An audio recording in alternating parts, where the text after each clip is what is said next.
Diarrhoea కలరా కేసుల గురించి ప్రజలు ఆందోళన చెందవలసిన అవసరం లేదని కేంద్ర గ్రామీణ కమ్యూనికేషన్ శాఖల సహాయక మంత్రి డాక్టర్ పెమ్మసాని చంద్రశేఖర్ భరోసా ఇచ్చారు.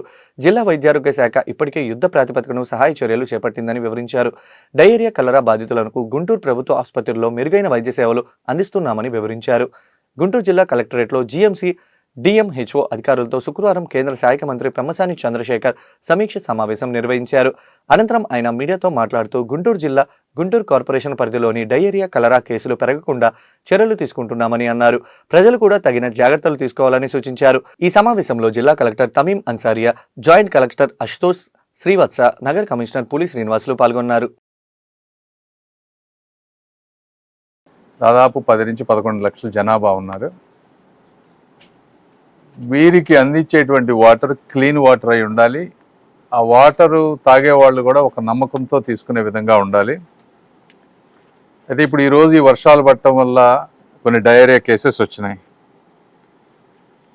ఈ డయేరియా కేసెస్ రావడానికి రకరకాల కారణాలు. వాటర్ వచ్చేటప్పటికి కృష్ణానది నుంచి మనకి 2 సోర్సెస్తో తక్కెళ్ళపాడు రిజర్వాయర్కి వాటర్ వస్తుంది. మెజారిటీ వాటర్ పైప్ లైన్ ద్వారా వస్తుంది. కొంత గుంటూరు ఛానల్ ద్వారా తీసుకుంటున్నారు. అక్కడికి వచ్చిన తర్వాత తక్కెళ్ళపాడు రిజర్వాయర్లో దాన్ని కంప్లీట్గా శుద్ధి చేసి లోకల్ రిజర్వాయర్స్లోకి వాటర్ తీసుకువెళ్తున్నారు. సో ఎక్కడైనా ప్రాబ్లం ఉంటే అక్కడ ఒక సెకండ్ పాయింట్ ప్రాబ్లం రావడానికి, థర్డ్ ఆ రిజర్వాయర్ నుంచి ఇంటింటికి వెళ్ళేటువంటి పైప్ లైన్స్. ఈ పైప్ లైన్స్ డ్రైనేజ్ సిస్టంలో మిక్స్ అవటం వల్ల కానీ ఇది third source of contamination. Fourth, ఇవన్నీ కరెక్ట్గా ఉన్నా కూడా యాక్చువల్ వాటర్లో బ్యాక్టీరియా అంటే ప్రాపర్ క్లోరినేషన్ కానీ ఇవి లేకపోవడం. అంటే ఈ 4 కారణాలు జనరల్గా వాటర్ కంటామినేషన్కి కారణాలు. సో ఈరోజు యాక్చువల్గా తక్కెళ్ళపాడు మొత్తం కూడా అసలు ఎంటైర్ ప్రాసెస్ ఎలా అవుతుందని విజిట్ చేసి అక్కడ ఉన్నటువంటి సిచ్యువేషన్ అర్థం చేసుకున్నాం. అదేవిధంగా లోకల్గా ఉండేటువంటి రిజర్వాయర్స్ని కూడా విజిట్ చేసాం. దీనికి 1 by 1 ఇప్పుడు యాక్చువల్గా డిస్ట్రిక్ట్ అడ్మినిస్ట్రేషన్, కలెక్టర్ గారు, జాయింట్ కలెక్టర్ గారు వీరందరిని అభినందించాలి. ఎందుకంటే కేసెస్ని ఫాస్ట్గా ఐడెంటిఫై చేశారు. పబ్లిక్ హెల్త్ అఫీషియల్స్ కూడా క్లస్టర్స్ ఎక్కడి నుంచి వస్తున్నాయని వాటిని కొన్ని దాదాపుగా 167 శాంపుల్స్ తీసుకుంటే అరౌండ్ 20 శాంపుల్స్ కంటామినేట్ అయినాయి. ఇవి కొన్ని ప్రైవేటు వాటర్ ప్లాంట్స్లో వాళ్ళు ఫిల్టర్లు మార్చకపోవడం వల్ల అట్లా ఉన్నాయన్నారు. వాటిని బ్యాన్ చేశారు.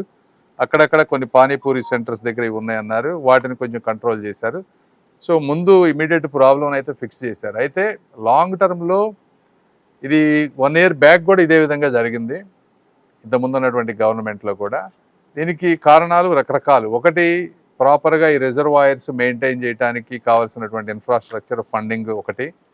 ఇంకోటి, పాత ఎక్కడైతే ఈ కప్పులు ఊడిపోయి ఈ రిజర్వాయర్లు ఎక్కడైతే మెయింటెనెన్స్ లేవో వాటిని యుద్ధ ప్రాతిపదికన ఇప్పుడు ఒక 3 తీసుకున్నాం. దాదాపు 5 కోట్ల, ఒక్కొక్కటి 4 నుంచి 5 కోట్లు అవుతుందంటున్నారు. అవి టెండర్లు కూడా పిలిచారు.